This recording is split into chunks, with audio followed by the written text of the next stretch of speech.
everyone. This is HR Perspective, and today we have with us Mr. Gary Lee. He is a seasoned HR professional who has been in the domain for the past 15 years. So, welcome, Mr. Lee. Thank you so much for doing this with us. Yeah, thank you for having me. So, today's topic is decoding organization development and where organizations are going wrong in this.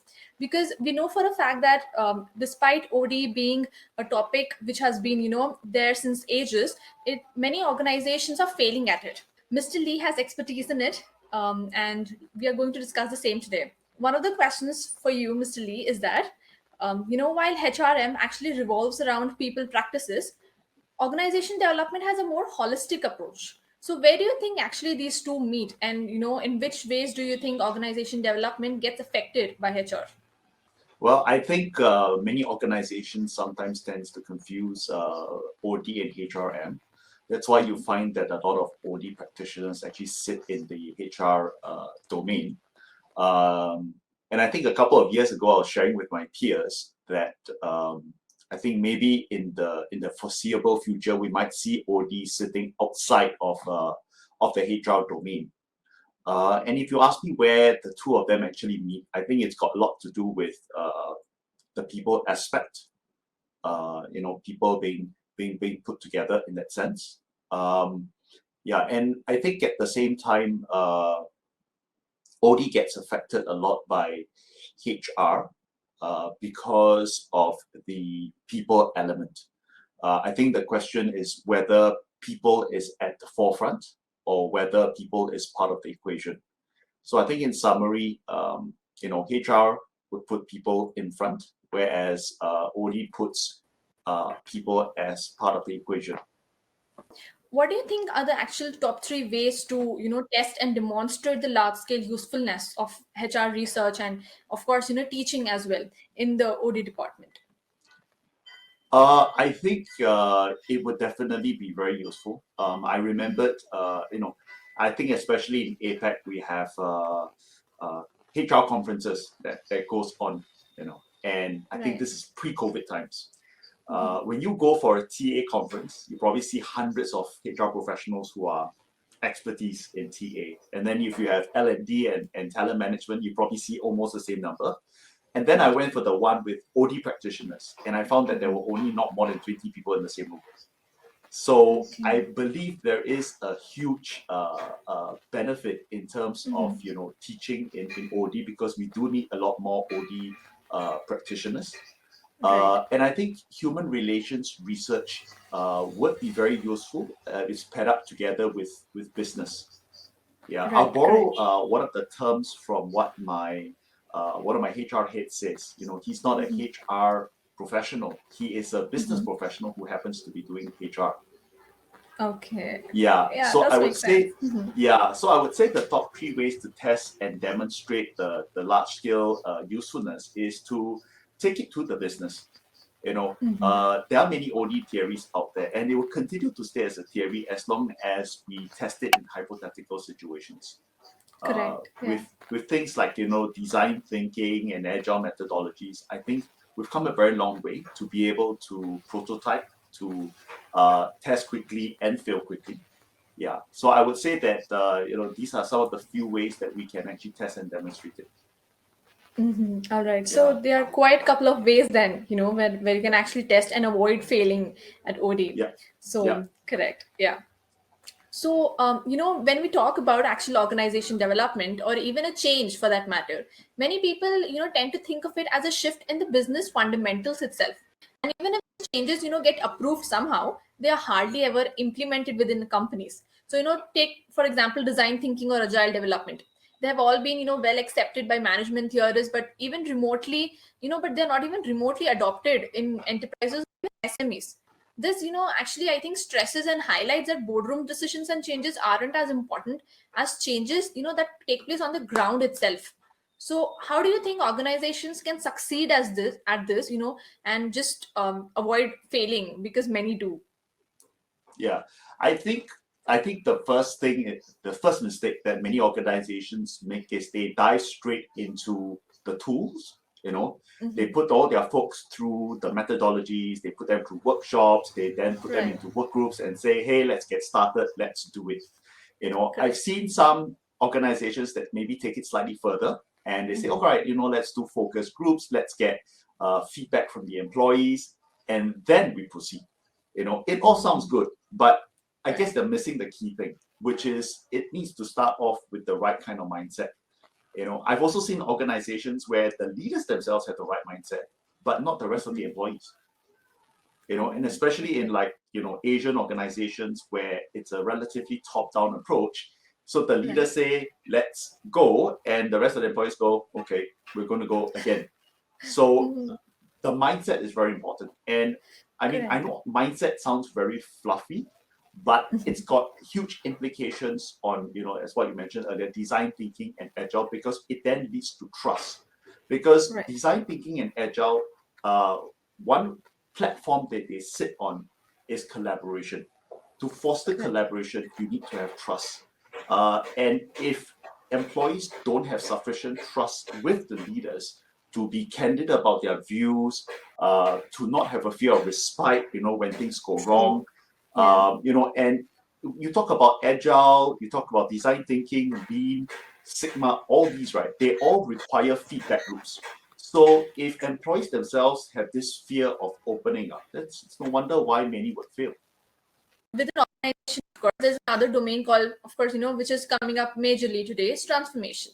So we know that transformation within organizations is often self-sustaining if it is implemented in the right way, where implementation is the key. So, what do you think a good organization strategy and its successful adoption in the company would look like? Well, I guess the first thing is to begin with the end in mind, and to make sure that it is well communicated within the organization. I've seen organizations where they set a vision and a goal, and the only people who know what it's really about are the top leaders. So we need to make sure that there's frequent communication and people know exactly, all right, if this is the vision, what does it look like across all levels, not just at the overview. And then the next thing that could be done would be to identify the influencers or the ambassadors. And these are not necessarily people who are in a positional leadership level, but rather people who believe in the organization, have positive views about the organization, and are a positive influence to their peers. And these people are the ones that we would want to educate so that they can informally communicate and influence the rest on the ground. So this helps to permeate the right kind of mindset as well. And after which, I would then suggest having focus groups being put in place. I think, there is shared ownership when people are in the beginning of the journey, rather than having a finished product and then asking people, what's the feedback. So people want to be part of the journey, every step of the way. This helps to build a sense of shared ownership. It strengthens the organizational culture as well. And you may realize I keep bringing culture in because whenever we bring about, any changes in OD, it would definitely impact organizational culture. And we have to think about it as an ecosystem. We can't see it as, this separate parts. So I would say that, these would be probably good starting points. And once the culture organically evolves positively with the OD changes, that's where the transformation becomes more self-sustaining. Most of the times, as you said, what happens is that leaders only are aware of what is happening, of the strategies and everything, and it does not get communicated to the employees, like you just mentioned. So do you think actually leaders get in the way of organization development, or change for that matter? Definitely, sometimes it does happen. I guess, with the recent global pandemic, you can see it for yourself. Companies that are more agile, that were open to change, it's because the leaders were strong advocates. At the same time, you have leaders who were very resistant to change and said, look, we've been doing it the same way. The global pandemic is not any different from what we've experienced in the past, like SARS and so on and so forth. So why should we change? Just to cite a very good example, there are some organizations, I find maybe in Asia, where remote working, flexible work arrangements is still something that's considered taboo by the leaders, because they said, look, in the past, we would never think of remote working. What if people work from home? How are we going to monitor their output and things like that? Whereas if you look at more forward-looking organizations, the change has already happened. And this isn't something that was brought about by HR. It was something that the leader said, well, I think we need to do that because if we don't do that, the great resignation is going to happen. Even though it's a very big term in the US, but there's usually a lag of about 6 months between what happens in the US and what happens in the rest of the world. The great resignation is going to hit APAC sooner or later. So, and you said that you like the term culture, and of course the entire phenomenon of workplace culture and everything. So what do you think is the culture that will best support an organization when it is ready to take a new business decision? Or say a direction for that matter. So what do you think is the best way for HRs to assess the current organization's culture and go ahead to recommend an apt future culture model that will enable the company to achieve its strategic goals? I would distill culture into two very simple terms. It's to look at its behavior, and it's to look at the language. So behaviors would be the ways of working. When we have meetings, is the organization the kind that likes to have meetings, or some organizations have very long meetings and they will find any opportunity just to have meetings. Yes. Some believe in stand-up meetings and say half an hour and we're done, right? Yes. The language spoken. Some organizations are very intrusive. I've heard of some organizations that they're very toxic for the employees. So that is because of the language. There are also other organizations that demonstrate a lot of empathy. And you get a sense of empathy not because it's a poster in their office, but it's something that you can sense through their behaviors and through their language. So I would say that that's how I would start off by assessing. There are good tools out there. Some organizations may choose to use that. Sometimes you just need to use your common sense and look around. Get a few trustworthy people who care enough about the company and go, hey, could you tell me what the culture is like? If you do focus groups and ask, what is the culture like and where would you like the culture to be? And I guess pertaining to the previous question about, what do I think is the best culture to support the organization? I would say looking at present state, we have to focus on what's the current situation as well. We are seeing a very big evolution in terms of the workforce. We have more and more millennials and Gen Z coming in. So I think the culture that will best support the organization is to look at the workforce. Certain organizations are still very traditional where you have your Gen X and your baby boomers still present. There's a certain culture that works over there. Whereas there are some cultures that are moving so fast, you've got the younger ones coming in, that requires a different culture. So I would say that it's to understand the culture of your workforce first, and then deciding, all right, what are the next steps that I would take? Do I want to be technology enabled? Do I want to be mobile first? Do I want to adopt flexible working arrangements? Let me use another very simple example. If you look at geography, that also matters a lot. Like I realize a lot of Asian organizations, they treasure social bonding, and the workplace is a place to socialize. So by getting Asian workers to work 100% remotely could actually be punishment more than a reward, because they like that. Yeah. Whereas if you look at, let's say, Western organizations, in fact, they say, wow, I like that, because they are very clear on where their professional life starts and where their personal life ends. All right. I totally, do understand that. And given the fact that, everything revolves around HR and everything, so what do you think actually HR means to you? You have been there from the past 15 years, it's almost, coming to 2 decades. So what does actually the word HR or human resources mean to you? I would say that human resources to me is still a journey. We started off with doing more administrative tasks. We were the go-to people when you don't get your pay on time. We were the go-to people when the company doesn't know where to put the task anywhere else, so they go, HR, you do it, right? And now, you hear the term HR business partnering. It's been around for the last decade.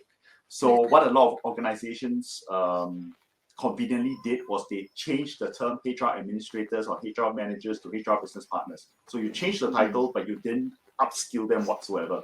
And we just had to figure out, how to be a business partner. And I think it's going to continue to evolve. We will be expected to be change champions, employee advocates, strategic partners as well. And I think I like to highlight the term employee advocate, because in some organizations, HR is on a journey to gain more credibility with its employees. Every time HR comes around, you get employees who are like, oh no, HR is here, HR is here. that kind of sentiment, rather than, oh yay, HR is here. And I think that's where we'd like to be. That yay, HR is here, rather than, oh gosh, HR is here again. Absolutely agree on that. Yeah. So that was really good, because it's important for HRs to become a strategic partner. More than it's important, I think it's expected of them these days. After the pandemic, more so ever, it's just has become a liability. And I think HRs have really become more an asset now, and the fact that they have to skill themselves. Yep. So when we talk about skills, okay, what do you think are the top two skills which HRs need to learn in this constantly changing business paradigms? I think personally, it would be, if I have to highlight two, one would be learning agility. And learning agility is jam packed with a lot of things. You have your people agility, you have resilience, you have self awareness, you have growth mindset. We have to be the positive conduits of the organization. So that's one skill. And I think the second skill is we need to become digital enablers, because every function is going to be impacted by the digital journey. Right.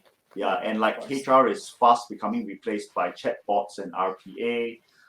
In due time, machine learning and all the others will come in, and HR needs to know at least the capability of these tools and how to use it to evolve HR, rather than it eroding HR and rendering it obsolete. So thank you so much for being a part of this, Mr. Lee. And Thank you. we really, really appreciate you coming over and accepting our invite.